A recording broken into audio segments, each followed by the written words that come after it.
You're listening to a song. Maybe it's a song you've heard 100 times, and then, at some exact moment, a chord change, a note held just a little too long, your arm tingles. The hairs stand up, little bumps rise across your skin like your body just decided to have an opinion about a sound wave. And here's the weird part. You're not cold. You're not scared. You're sitting in your car or your bedroom and there is no threat anywhere near you. But your body just ran a 200,000-year-old survival program for a song. Here's the thing. Goosebumps are useless now. You don't have enough body hair for them to do anything. And yet your body keeps making them. Every time you get cold, every time you get scared, every time a piece of music breaks you open. The question isn't why they happen. The question is why your body refuses to let them go. Let's start with the hardware. At the base of every hair on your body, and you have about 5 million of them, there's a tiny muscle called the arrector pili. It's microscopic. It connects the hair follicle to the outer layer of your skin. When it contracts, the hair stands up. The skin around it dimples. That dimple is a goosebump. The muscle is smooth muscle. That's the same type of muscle that lines your intestines and your blood vessels. And smooth muscle has one key property. You can't control it consciously. You can't decide to give yourself goosebumps any more than you can decide to digest your lunch faster. It's wired directly into your autonomic nervous system, the branch that handles everything your body does without asking permission. The signal chain is fast. Your brain detects something, cold, fear, an emotional spike, and the hypothalamus triggers the sympathetic nervous system. Adrenaline releases. The arrector pili muscles contract. In less than a second, your skin has transformed, and you had exactly zero say in the matter. Now let's rewind. About 200,000 years ago, your ancestors had a lot more body hair, and goosebumps actually did something. If you were cold, the raised fur created an insulating layer. The hairs standing up trapped a pocket of warm air close to the skin. The scientific term for this is piloerection, and you can see it working right now on any cat, any dog, any mammal with fur. When a cat's fur fluffs up in the cold, that's piloerection doing its actual job, heat retention. But there's a second function, and this one is even older. When you're scared or threatened, raised fur makes you look bigger. A frightened cat doesn't just hiss, it puffs up. Its silhouette doubles. To a predator, that extra size is a calculation problem. Is this worth it? A sparrow with raised feathers. A chimpanzee with its hair standing on end. This is the threat display function of piloerection, and it's at least as old as mammals themselves. So your goosebumps are trying to do two things: warm you up and make you look intimidating. And they fail at both, because you lost the fur about 1 million years ago and the muscles didn't get the memo. But here's where it gets stranger. Because the cold reflex and the fear reflex, those at least make evolutionary sense. The wiring is obsolete, but you can trace the circuit. What you can't trace is this. Why does music do it? There's a name for this. Frisson. It's French for shiver, and researchers have been studying it for decades. About 55 to 85% of people experience it. A song reaches a certain moment, usually an unexpected harmony, a crescendo, a vocal run that shouldn't work but does, and the body responds with a wave of goosebumps. Chills up the spine. Sometimes tears. The research on this comes out of USC, where scans on people who consistently get chills from music turned up something remarkable. These people have denser white matter connectivity between their auditory cortex and the brain regions that process emotion. Literally more physical wiring between the part that hears and the part that feels. But that explains who gets it. It doesn't explain why it exists at all. What survival purpose could possibly be served by getting goosebumps during a guitar solo? The leading theory is this.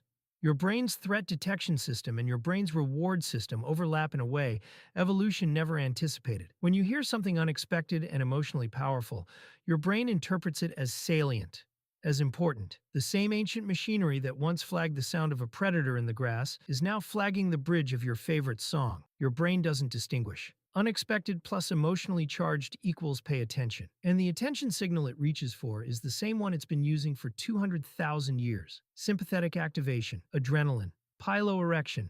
The goosebumps you get from music are not a different kind of goosebump. They're the exact same muscles, the exact same nerve pathway, the exact same chemical cascade.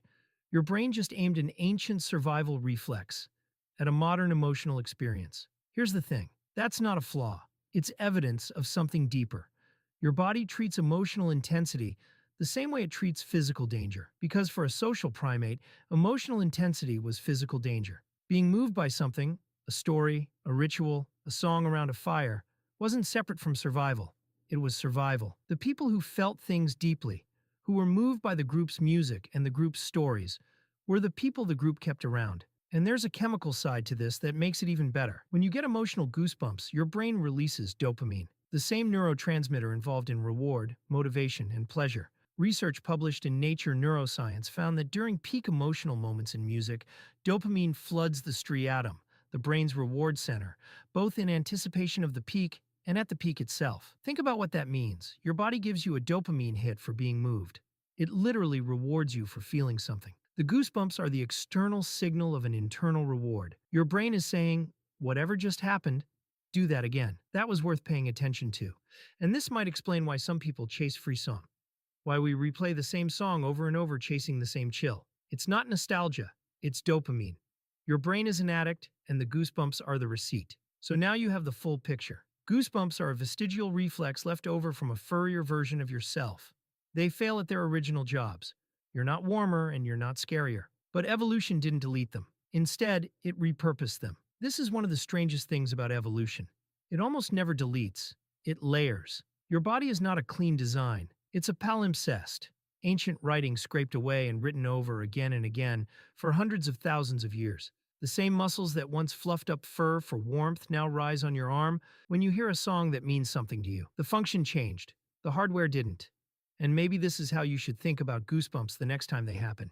Not as a glitch, not as a useless reflex your body is too lazy to get rid of, but as evidence, physical, visible, running up your arm evidence that you are carrying 200,000 years of evolutionary history in your skin. There's a final connection worth making. Cold and fear produce goosebumps through the same pathway as music and awe.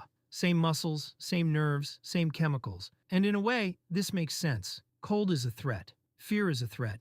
And awe, real awe, is a kind of threat too. It's the feeling of encountering something bigger than yourself, something that makes your normal frame of reference feel small. Your body responds to all three the same way, because at the deepest level, your nervous system doesn't distinguish between I am in danger and I am overwhelmed by meaning.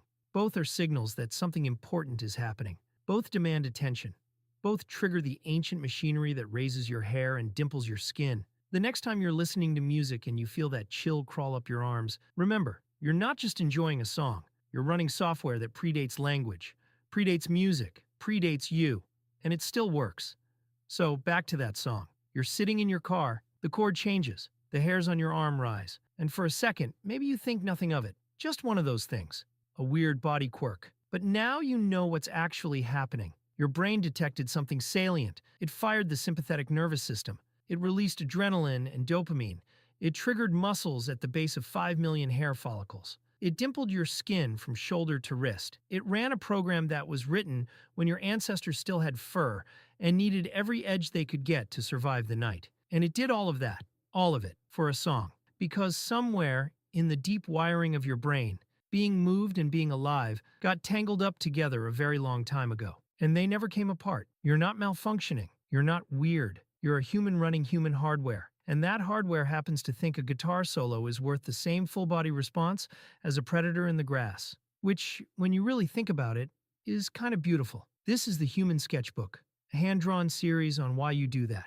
If learning that your goosebumps are a 200,000-year-old survival reflex that your brain now uses to reward you for feeling things feels worth sticking around for, hit subscribe. New doodle every week about the hidden reasons behind the things you do every day.